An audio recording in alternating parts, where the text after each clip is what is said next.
It's February 27th, 1996. Pocket Monsters Red and Green versions are released in Japan.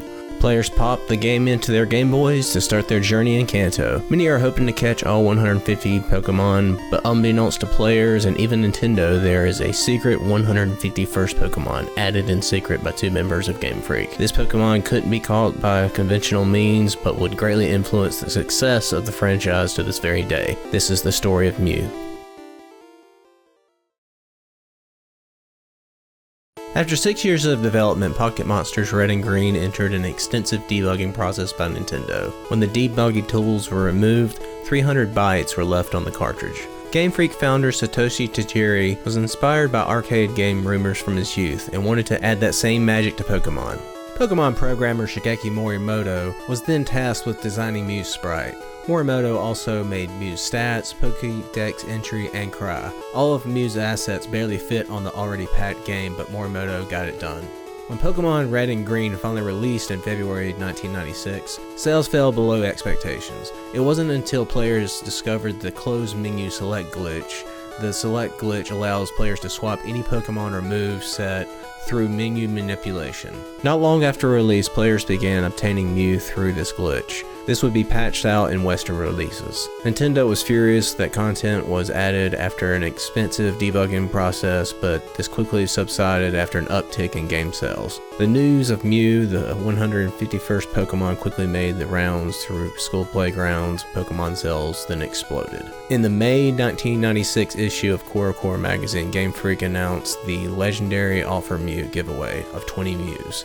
More than 78,000 players sent in entries. When the 20 winners were selected, they were instructed to mail in their copy of Pokemon Red and Green. Morimoto personally traded all 20 Mews to the individual carts.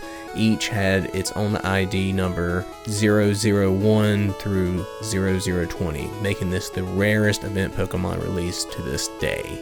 In 2022, Viscaro on the Lost Media subreddit created a thread asking for any information about the legendary Pokemon Offer Mew. Soon after, Akon Walker replied with a picture of a Pokemon Green cartridge that he'd picked up in Barcelona that contained what appeared to be a Mew from the 1996 contest. A thread was quickly created by Julius Blaze on the PokemonProject.org website. Akon Walker sent over the Pokemon Green in question, where a full analysis could be done on it. Most things checked out, but there was not enough compelling evidence to give a definitive answer on the Mew's legitimacy. I'll link this down in the description. There is a lot more information. Nintendo SpaceWorld 1997 was the first event that had the Mew machines.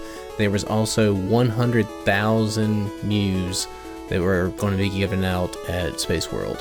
The Mew machines contained a Super Nintendo with a modified Super Game Boy. All you would have to do is have a open slot in your party. You would insert the cart and a Mew would automatically be downloaded to your party. In July of 2018, Solon Breezy made a post in the Pokemon subreddit saying that he had found a SpaceWorld 1997 Mew from a local thrift store purchase. On Christmas Eve 2018, it was revealed on ProjectPokemon.org that the Mew was legitimate and the file had been dumped, so everyone would be able to download the save for themselves. More than 18 months after release, Pokemon was #1 in weekly video game sales in Japan. And to date, Generation 1 Pokemon games have sold nearly 50 million copies worldwide. Thank you so much for watching my video. Also check out the Vengeful Vadam's video on Krabby and Kingler. And also check out all of his Halo analysis videos. Thank you so much for watching. I'm Punny88.